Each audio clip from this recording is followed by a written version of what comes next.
නමෝ බුද්ධාය. මේ අසිරිමත යුගයන්හි යට කියාවයි. ගෙවී ගිය කාලය අපමණය. කල්ප ලක්ෂ ගණනින් අතීතයට දිවයත්. මේ මහා විශ්වයේ විශ්මිත දේ සිදුවෙත්. පරම විශ්මිත දේ වනාහි බුදුවරු ලොව පහළවීමමයි. ගෞතම සම්මා සම්බුදුරජාණෝ අපගේ පරම පූජනීය ශාස්තෘවරයාණෝය. ඒ උතුම් දමිත සමිත ශ්‍රී සම්බුද්ධත්වය ලැබීම වනාහි අසංඛේය කල්පලක්ෂ ගණනක සිට කළ අසීමිත වූ නිර්මල කැපකිරීමක අග්‍රෝත්තම අමාඵලයයි. විසි අසංඛේය කල්පලක්ෂයකට පෙර මහ සයුර මැද වූ විපතින් අසරණ වූ සෙනෙහිපර මෑණියන් කරතබාගෙන සත් දිනක් නිරාහාරව දල රළගෙඩි සමග පොරපැද කරන මහා විසල් වික්‍රමය දුටු සක්තිව් රජුන්ගෙන් ඒ ධෛර්ය සම්පන්න තරුණයාට ලෝ සතුන්වද මෙලෙසින්ම සසර සයුරෙන් ගොඩගන්නැයි සොඳුරු ඇරයුම් ලැබුණි. ඒ මහා පිනතියාගේ සිතෙහි සම්බුද්ධත්වයේ බිජුවට මැනවින් රෝපණය වී ගියේය. ඒ සුපින්වතානෝ මින් සාර අසංකේය කල්පලක්ෂයකට පෙර මහා පින් ඇති සුමේධ තවුස්ව ඒ දීපංකර සම්බුදුරජුන් පාමුල වැඳ වැටි නියත විවරණ සිරි ලැබූහ. ඉන් පසු පිරිය යුතු කුසල ධර්මයන් මැනවින් හඳුනාගත් අප මහා බෝසතාණෝ එයින් අසංකේය කල්පලක්ෂයකට පසු විජිතාවී සක්විති රජුව කොණ්ඩඤ්ඤ බුදුරජුන්ගෙන් විවරණ සිරි ලැබූහ.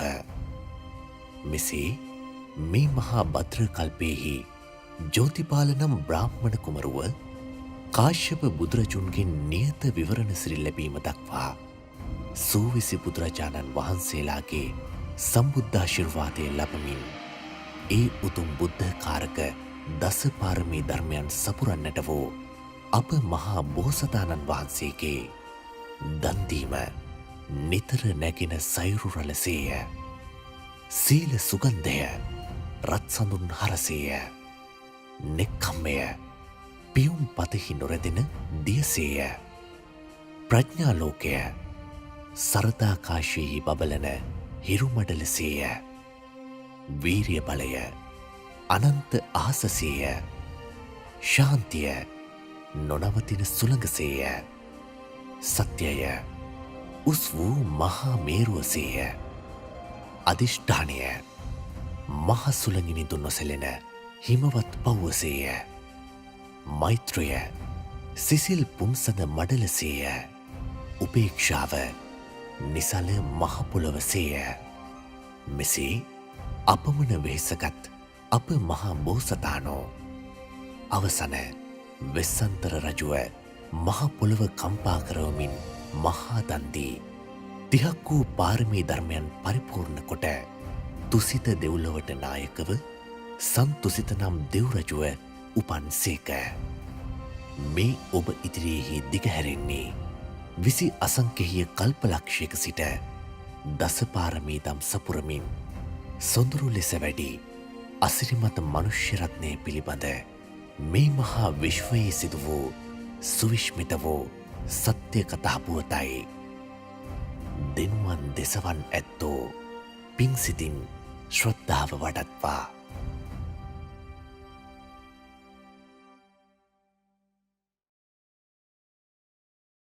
ඒ භාග්‍යවත්තෝ අරහත්තෝ සම්මා සම්බුදුරජාණන් වහන්සේට නමස්කාර වේවා. නමෝ බුද්ධාය.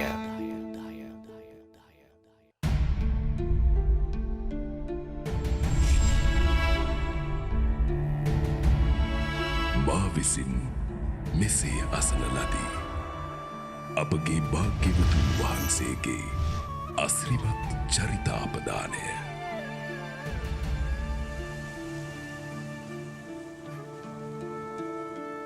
මින් වසර බොහෝ ගණනකට පෙර දෙවියන් සහ බමුන් විසින් මනුලොව ඍෂිවරුන්ට සම්මා සම්බුදුරජාණන් වහන්සේ නමක් මනුලොව පහළවන බව දැනුම් දුන්නා. ඒ සම්මා සම්බුදුරජාණන් වහන්සේ දෙතිස් මහා පුරුෂ ලක්ෂණයන්ගෙන් සෝපමාන වන බවත් මනුලොව ඍෂිවරුන්ට දෙවියන්ගෙන් දැනගන්නට ලැබුණා.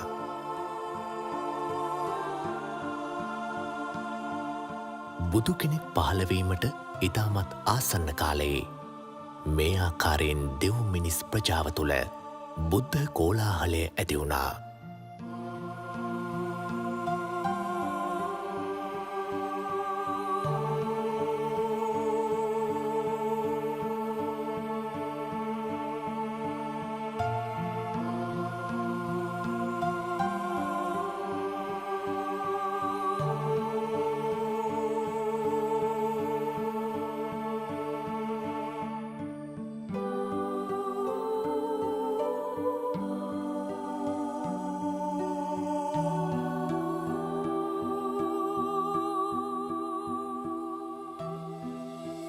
සක් දෙවිඳු මහා බ්‍රහ්මයා ප්‍රධාන දෙව්බඹුන් විසින් තුසිත දෙව්ලොව දෙව් සභා මණ්ඩපයේදී සන්තුසිත දෙවියන් ඉදිරියේ බුද්ධත්වය සඳහා සුදුසු කල් පැමිණ ඇතැයි දැනුම් දුන්නා. සම ක්‍රමයෙන් දුරුවර්ණ වුණා. පැළඳ සිටි දිව්‍ය මල්මාලා ක්‍රමයෙන් පරවෙන්නට පටන් ගත්තා. දිව සලුවල පැහැය ක්‍රමයෙන් අඩු වුණා. දහඩිය තමන්නට පටන් ගත්තා. දෙවි බඹුන් මෙසේ ආරාධනා කළා. මහා වීරයන් වහන්ස, මේ සුදුසු කාලයයි. මව්කුසක පිළිසිඳ ගන්නා සේක්වා දෙව් මිනිස් ප්‍රජාව සසර කතරින් එතෙර කරවීමට බුද්ධත්වය සාක්ෂාත් කරන සේක්වා. සන්තුසිත දෙවියන් තුසිත දෙව්ලොවින් චුතවීමට පෙර පංච මහා විලෝකනය සිදු කළා. කාලය මිනිසුන්ගේ ධර්මාවබෝධ කිරීමේ හැකියාව මෝරා ඇති කාලය විය යුතුයි. දීපය ජම්බුද්වීපය විය යුතුයි. දේශය මධ්‍ය ප්‍රදේශය විය යුතුයි. කුලය ක්ෂත්‍රිය හෝ බ්‍රාහ්මණ විය යුතුයි. මව මව්කුස පිළිසිඳගත් පසු මවට මාස 10කුත් දින 7ක් ආයුෂ ඇති පින්වත් මවක් විය යුතුයි. බෝසතාණන් වහන්සේ තුසිත දෙව්ලොවින් සිහි නුවණින්ම නික්මුණා.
පුරෝහිතවරුනි, පෙරදින රාත්‍රියේ දේවින් වහන්සේ දුටු සිහිනේ අර්ථය කුමක්ද? මහරජතුමනි, පින්වත් පුත්රුවනක් ලැබෙනා බවට පෙරනිමිත්තකුය. ඔහු සාමාන්‍ය පුත්රුවනක් නොවේ. මහා පුණ්‍යවන්ත මහා ආනුභාව ඇති අතිශ්‍රේෂ්ඨ වූ උතුම් පුත්‍රරත්නයක්.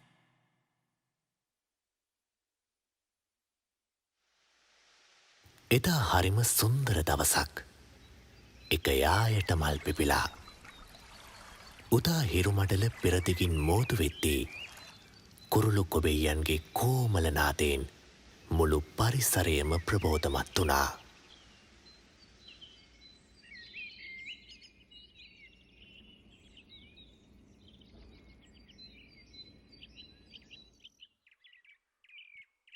අපගේ පුත්කුමරා බිහිකිරීම සඳහා දෙව්දානුවරට යාමට මට අවසරද දේවයන් වහන්ස? හොඳයි මම එය සූදානම් කරන්නම්.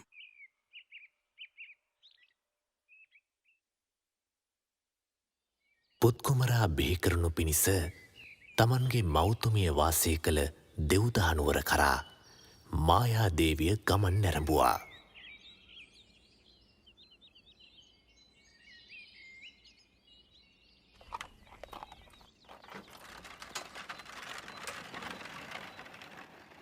සිහිල් සුළං රැලි දසත හමා ගියා.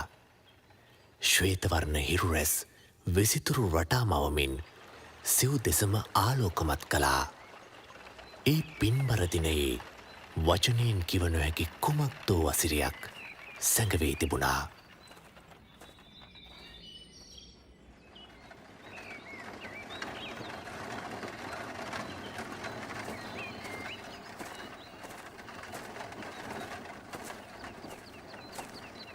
අමාත්‍යතුමනි, රථය මදකට නතර කරන්න මට ටිකක් විවේක ගැනීමට අවශ්‍ය වෙනවා.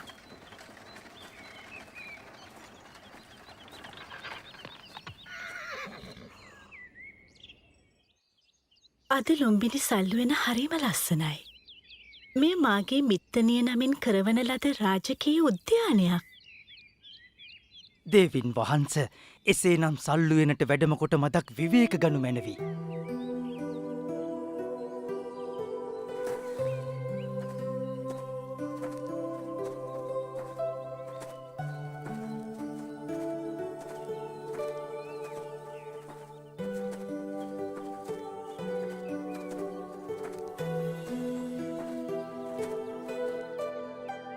මාගේ කයට අමුත්තත් දැනෙනවා.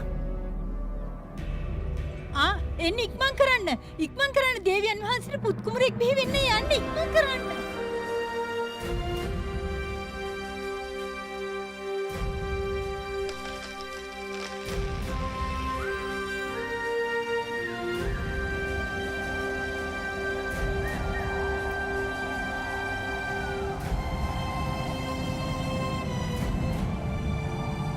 ඒ මොහොතේ මහපොළොව කම්පා වුණා. දෙවියන්ගේ දේවානුභාවය ඉක්මවා ගිය මහත් ආලෝකයක් මුළු මහත් ලෝක ධාතුවෙහිම පැතිර ගියා. සතරවරම් දෙවිවරුන් දිව්‍යමය සලුවක් රැගෙන මහා බෝසතාණන් වහන්සේව පිළිගන්නට පැමිණියා. බෝසත් කුමරාව දේවියගේ ඉදිරියෙහි තබා මෙසේ පැවසුවා. දේවිය සතුටු වන්න. මහා පින් නැති කුමරෙකුයි ඉපිද සිටින්නේ. උණුසුම් සහ සීත දිය දහරා දියකිස පිණිස අහසින් ඇදහැළුණා.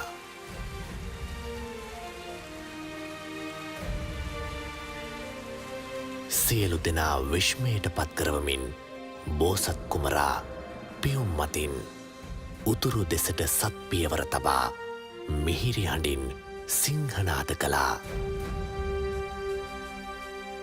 මම ලොවට අග්‍රවෙමි. මම ලොවට ජේෂ්ඨ වෙමි. මම ලොවට ශ්‍රේෂ්ඨ වෙමි. මේ මාගේ අන්තිම ඉපදීමයි. මින් පසු මාගේ ඉපදීමක් නැත. සාදු සාදු සාදු.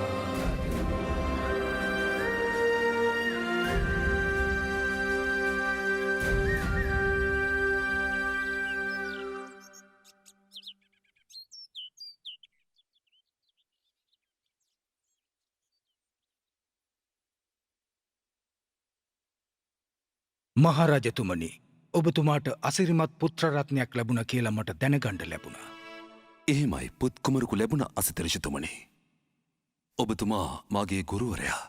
අපගේ මුළු ශාක්‍ය වංශයම ඔබතුමාට බොහෝ ගෞරව කරනවා ගුරුතුමනි. ඒ වගේම බොහෝ කාලයක් තිස්සේ අපි ඔබතුමාව ඇසුරු කරන්නේ.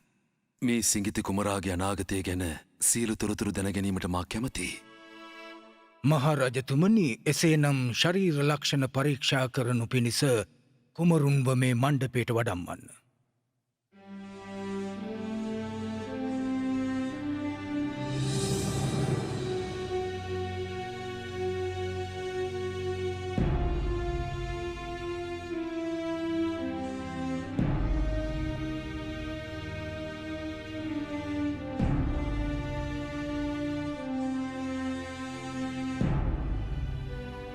සියලු මහා පුරුෂ ලක්ෂණයන්ගින් යුත් ඉතාමත් කලාතුරකින් පහළවන දෙව් මිනිසුන්ට සැප උදා කරන උතුම් පුරුෂරත්නයක්.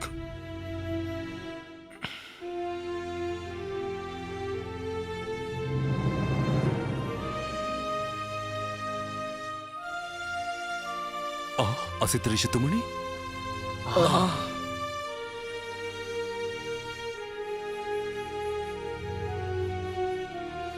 මහරජතුමනි මේ සිංගිති කුමරා ඒකාන්තයෙන්ම උත්තම පුරුෂරත්නයක්. කුමාරයා අනාගතයේදී සියලු ලෝක සත්වයන්ට සැප උදා කර දෙන ඒ උතුම් විමුක්තිය පෙන්වන්නට සම්මා සම්බුද්ධත්වයට පත්වෙනවා. මේ සිටින්නේ දෙපා ඇති සියල්ලන් අතර උත්තම වූ මනුෂ්‍යරත්නයක්. ඒ ගැන මට හරිම සතුටුයි. අහෝ ඒත් මට කනගාටුයි. ඇයි ඔබතුමා කනගාටුයි කිව්වේ? මොකක්දේට හේතුව? මම ජීවත් වන්නේ තව ටික කලයි මහරජතුමනි. ඔබගේ උත්තම පුරුෂ රත්නය ධර්ම චක්‍රය ප්‍රවර්තනය කරන විට මම මේ මනුලොව හැරගොසින්. මාගේ සිංගිති කුමරා ඒකාන්තයෙන්ම උත්තම පුරුෂයෙක්. මාගේ ගුරුවරයාගෙන්ද වැඳුම් ලැබුවා.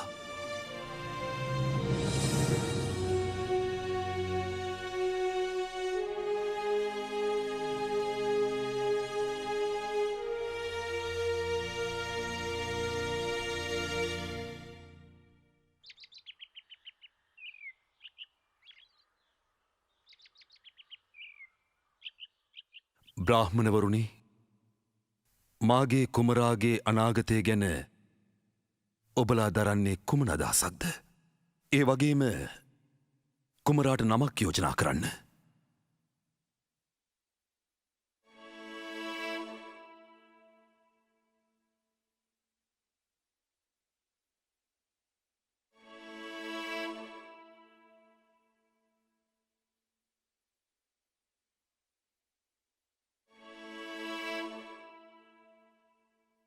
මහරජතුමනි මේ ශරීරයේ මහා පුරුෂයන් තුළ පමණක් පිහිටන සුවිශේෂී ලක්ෂණ 32ම තිබෙනවා. මේ කුමරුගේ අනාගතය ඉතාම පැහැදිලි. ගිහිගෙයි වාසය කළොත් සක්විති රජ වෙනවා. ලෝකය දැහැමින් ජයගෙන ඉතා හොඳින් පාලන කටයුතු කරනවා. ඒ වගේම ගිහි බැඳුම් අතහැර දමා පැවිදුවහොත් සියලුම දුක්නසා ලෝතුරා සම්මා සම්බුද්ධත්වයට පත්වෙනවා. මහරජතුමනි, මගේ අදහසත් ඒකමයි. දෙතිස් මහා පුරුෂ ලක්ෂණ ඇති කෙනෙකුට උරුම වන්නේ ඔය ඉරණම් දෙක පමණයි. මාගේ අදහසත් ඒකමයි රජතුමනි. එය නිවැරදි. කොණ්ඩඤ්ඤ බ්‍රාහ්මණතුමනි, මේ පිරිස අතරින් ඔබ ලාබාලම කෙනා. නමුත් ඔබ අනෙක් බ්‍රාහ්මණයින් වගේම දැනුම අතින් බොහෝ පරතරට ගිය කෙනෙක් බව මා දන්නවා. ඔබතුමත් මේ අනෙක් අයගේ අදහසට එකඟද? කුමරා සක්විති රජ වෙයිද සම්මා සම්බුද්ධත්වයට පත් වෙයිද? කුමරුගේ දෙතිස් මහා පුරුෂ ලක්ෂණ මා පරීක්ෂා කර බැලුවා දේවයන් වහන්ස.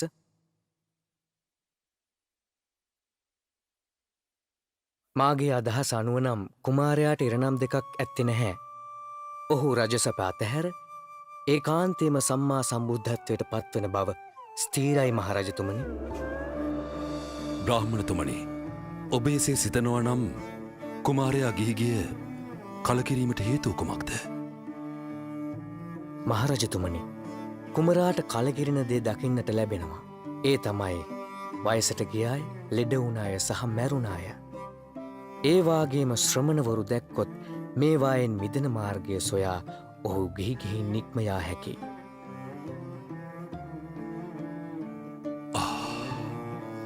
මම කැමති මගේ පුතා මේ ලෝකයම පාලනය කරන සක්විති රජ කෙනෙක් වෙනවා දකින්නයි. එනිසා මින් ඉදිරියට මගේ පුතාට මහල්ලන්, රෝගින්, මළමිනි සහ පැවිද්දන් මේ කිසිවෙක් දකින්න තියන්න හොඳ නැහැ. ඉන්පසු කුමරාට නම් තැබීම සිදු වුණා. ලොවට යහපත උදා කරන අර්ථයෙන් සිද්ධාර්ථ යන නම තැබුවා. නම් තැබීමේ උත්සවයට සහභාගි වූ බ්‍රාහ්මණයින් නිවෙස්වලට ගොස් තම පුත්‍රයන්ට මෙසේ පැවසුවා. සිද්ධාර්ථ කුමාරයා යම් දිනකදී ගිහිගෙය අතහැරියා කියා ඔබ දැනගත් විට ඔබත් පැවිදි ජීවිතයට ඇතුළුවන්න. ජීවිතාවබෝධය උපදවා ගන්න.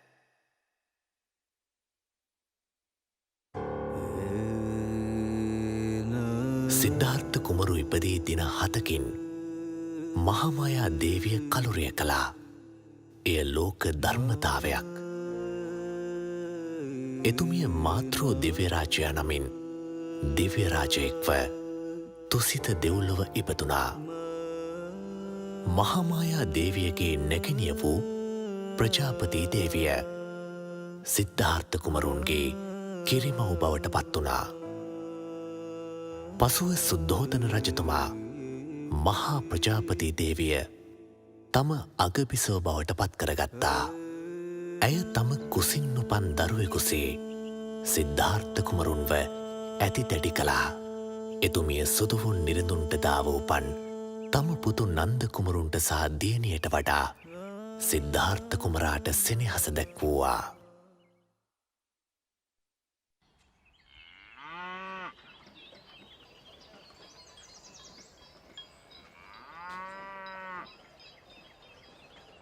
පිය රජතුමා සූදානම් කරපු වප්මගුල් උත්සවය බලන්න යන්නේ නැද්ද?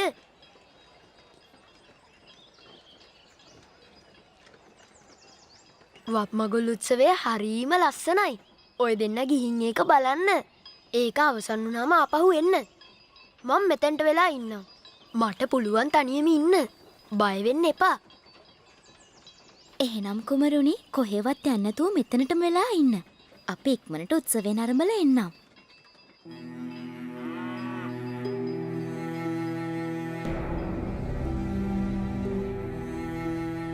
හුදෙකලා වූ සිද්ධාර්ථ කුමරුන් ඒ සොඳුරු දඹරුක් සෙවනේ පළඟක් බැඳගෙන වාඩි වී හුස්ම රැල්ලට සිත යොමු කළා. පළවෙනි ධ්‍යානයට සමවැදී සමාධිසුවෙන් කල්ගත කළා.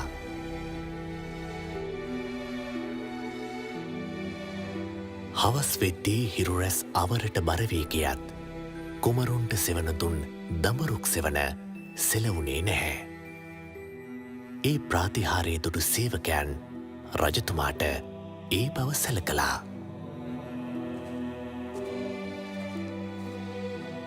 දඹරුක් සෙවනේ ප්‍රාතිහාරය දක්වන තම සිඟිති කුමරුන් බැලීමට සුද්ධෝදන රජතුමා සැනකින් එතනට පැමිණියා. කුමරුන් ඉපදුන දවසේ අසිත ඍෂිතුමා දනනමා වැන්දා. ඒ මොහොතේ මමත් දනනමා වැන්දා. ඒක තමයි මාගේ පළමු නමස්කාරය.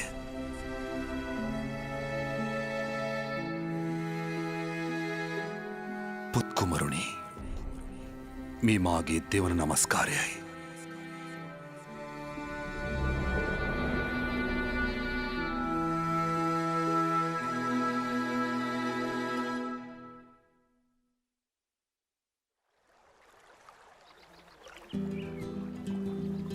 ක්‍රමයෙන් මෝදුවන සුදු පියුමක්සේ පුත්කුමරා ඉතාමත් සුවසේ වැඩුණා. සුද්ධෝදන රජතුමා සියලු සැප සම්පත් සැලසුවා.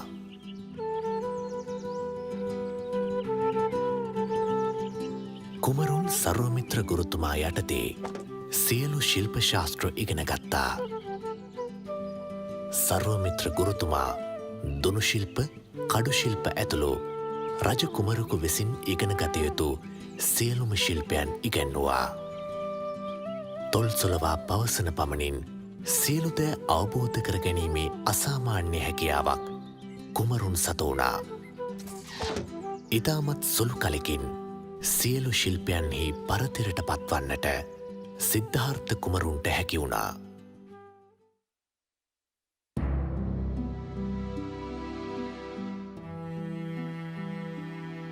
සිද්ධාර්ථ කුමරුන්ගේ පහසුව පිණිස සුද්ධෝදන රජතුමා විසින් රම්‍ය සුරම්‍ය සහ සුභ යන මාලිකා තැනෙව්වා. එක් ඍතුවක එක මාලිකාවක බැගින් වාසය කරමින් කුමරුන් ගේ ජීවිතයට සිත අලවා වාසය කළා. වයස අවුරුදු 16දී සිද්ධාර්ථ කුමරාගේ රාජකීය සරණ මංගල්‍යය පවත්වන්නට පිය රජතුමා කටයුතු සූදානම් කළා. කුමරුන් අතිනත ගත්තේ රූපයෙන් මෙන්ම ගුණයෙන්ද අග්‍රප්‍රාප්ත වූ යශෝදරා කුමරිය සමගයි. කාලය කෙමින් ගෙවී ගියා. වයස අවුරුදු 29 දක්වාම කුමරුන් ඉතා සුවසේ රජ සැප වින්දා.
චන්න පොඩ්ඩක් නතර කරන්න.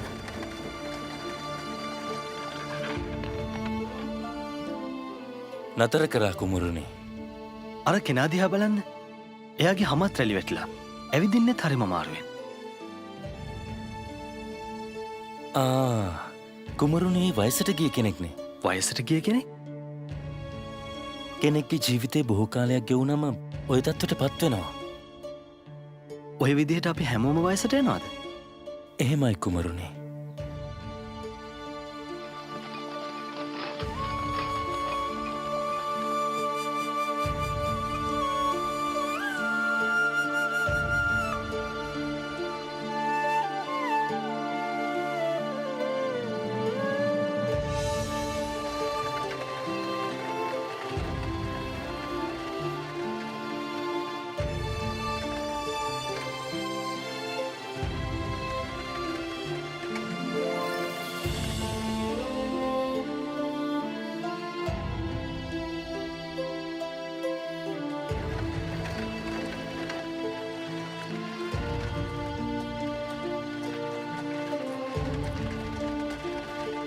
චන්න රථය නතර කරන්න.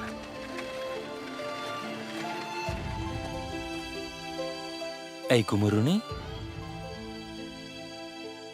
ඇයි අර කෙනා අමාරුවෙන් වෙවුලමින් ඉන්නේ? එයා රෝගියෙක්. හැමෝටම එහෙම වෙනවද? ඒක අපි හැමෝටම පොදු දෙයක්. ඒකෙන් ගැලවෙන්න අපිට අමාරුයි. ලෙඩවලින් මිදෙන්න කාටවත් බෑ.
කුමරුණි ආපසු රථයට නගින්න.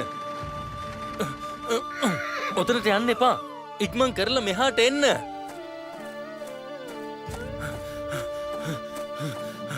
කුමරුණි අපි ඉක්මනටම යන්න ඕනේ.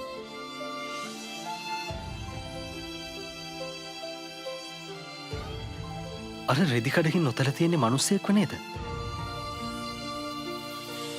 කුමරුණි ඒ තමයි ජීවිතේ අවසානය. අපි හැමෝම මැරෙනවද? එහෙමයි කුමරුණි. මේ ලෝකෙ ඉන්න හැමෝම කාලයක් යද්දි මැරෙනවා. එතකොට මමත් මැරෙනවද? කුමරුණි අපි හැමෝම කවදා හරි දවසක මැරෙනවා.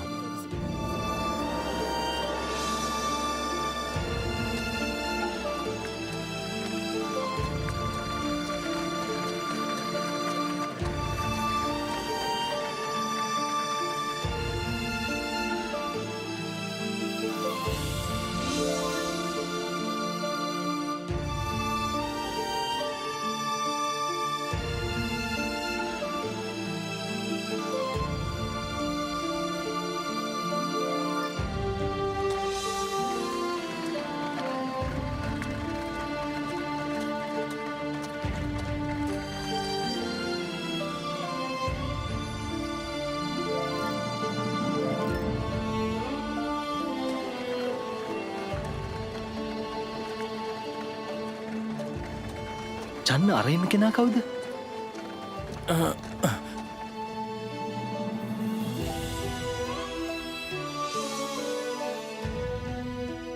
ඒ ඉන්නේ පැවිදි උතුමෙක්. ජරා මරණ දුක් වලින් මිදීම සඳහා සැබෑම විමුක්තියක් සොයා යන කෙනෙක්. මේ කෙනා නම් හරිම ශාන්තයි. සංසුන් නිතරක් නැති කෙනෙක්.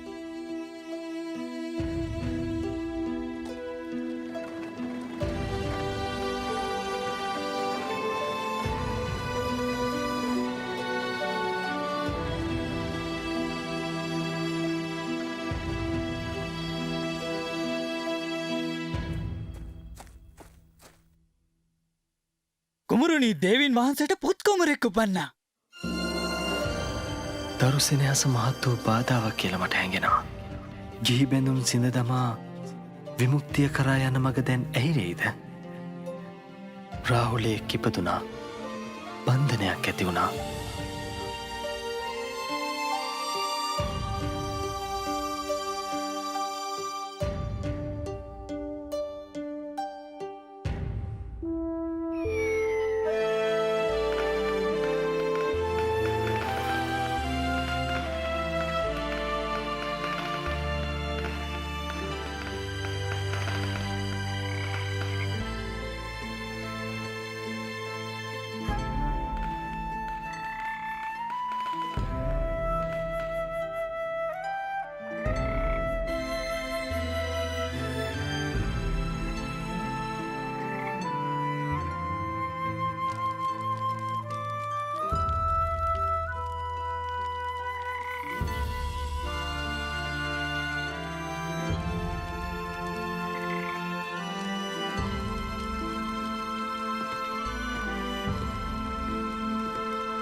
යශෝදරා, ඔබගේ සෙනෙහස මම නොදන්නව නෙවෙයි. නමුත් මම මේ සෙනෙහසේ පැඳී සිටියොත් ඔබත් මාත් අපගේ පුත්කුමරුණුත් අනිත් හැම දෙනාමත් වයසට යෑමේ, ලෙඩවීමේ, මරණයේ ගොදුරු බවට පත්වේවි. අපි සියලු දෙනාටම මේ දුකෙන් එතරවීම පිණිස මම මාර්ගයක් සොයාගත යුතුයි. ඒ නිසා මම තීරණය කළා ඔබලගෙන් සමුගන්න.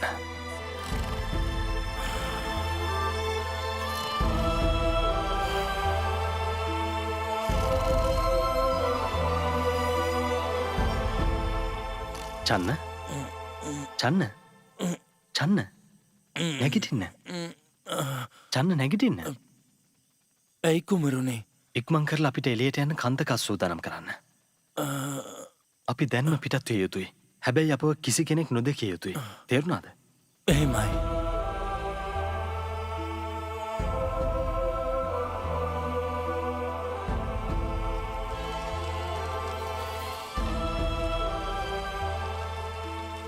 සිදුහත් කුමරුන් රජවාසලේ දොරටුව අභියසට පැමිණෙද්දී පවිටු මාරයා දොරටුව අභියස පෙනී සිටියා.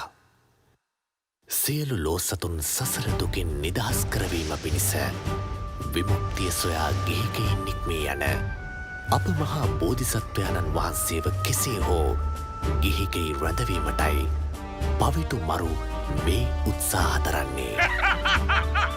සිද්ධාර්ථ ඔයද මේ සැප සම්පත් අත්තරලා යන්නේ. ඔබට රජමාලිගාවේ හැම සැප සම්පතක්ම තියෙනවනේ. තව ටික දවසකින් ඔබ නියත වශයෙන්ම සක්විති රජ වෙනවා. ඉතින් මොකටද ඒව අත්හැරගන්නේ? ඔබ මේවා අත්හැර ගියොත් එහෙම ඔබට අත්වන්නේ දුක, ශෝකයක්. එම්බා පවිටු මාරය මේ කාරණාව හොඳින් දැනගනු. මට සක්විති රජ වීමට කිසිදු අවශ්‍යතාවයක් නැහැ. මට ඇත්තේ වෙනත් අරමුණක්. මට කිසිම කම්සපතක් වුවමනා නැහැ. ජරා මරණ දුකින් මේ ලෝකයේ ගිනිගෙන තිබියදී මා කාම සම්පත් විඳීමේ ඵලය කුමක්ද? මේ සියලු දුකින් නිදහස් වන අමෘතය මා සොයා යනවා. ඔබට බෑ මාගේ ගමන වළක්වන්න. එම්බා සිද්ධාර්ථ, ඔබ හදන්නේ මගෙන් ගැලවී යන්නද? මගෙන් කිසි කෙනෙක් ගැලවිලා නැහැ. රාග ද්වේෂ මෝහයෙන් නුඹව බැඳ තබනවා. හැම පියවරක් පාසාම නුඹ පසුපසින් මා පැමිණෙනවා. හරියට හෙවණැල්ලක් වගේ නුඹගේ නිවන සිහිනයක් වේවි.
අප මේ දැන් ඇවිත්තින්නේ අනුමාකන්තරට චන්න.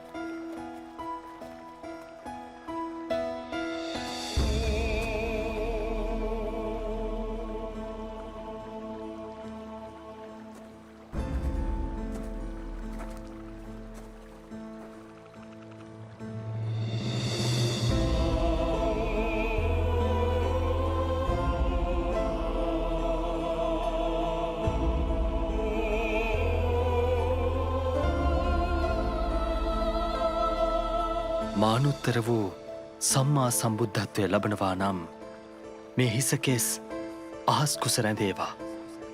ඒසේ නොවේ නම් මේ හිසකෙස් පොළොවේ පිහිටාවා.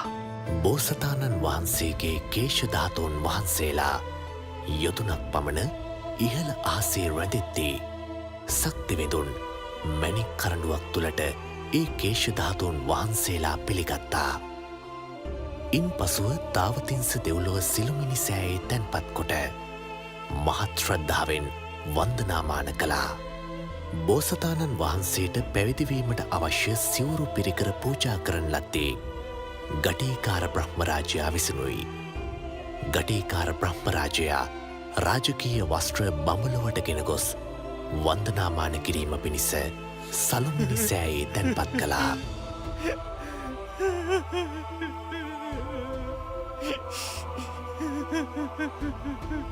තවත් මේ ගැන කනගාටුවීමෙන් පලක් නැහැ. ලෝක සත්වයා සසර දුකින් මුදවා ගැනීම පිණිස මා මේ ගමන යා යුතුයි. ඔබ ගිහින් පිය රජතුමානන්ට දන්වන්න සසර දුකින් නිදහස්වීමේ මාර්ගය මා නිවැරදිව අවබෝධ කොට නොගෙන යළි මාලිකයට නොපැමිණෙන බව.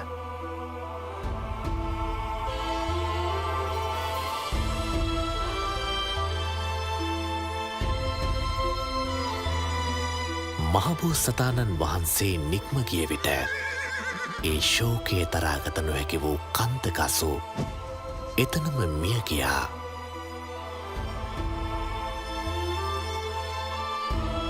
බෝසතාණන් වහන්සේ හට උපකාර කළ පුණ්‍ය විපාකයෙන් ඒ මොහොතේම කන්තක දෙව්පුතු නමින් තාවතින්ස දෙව්ලොව සොඳුරු විමානයක උපත ලැබුවා.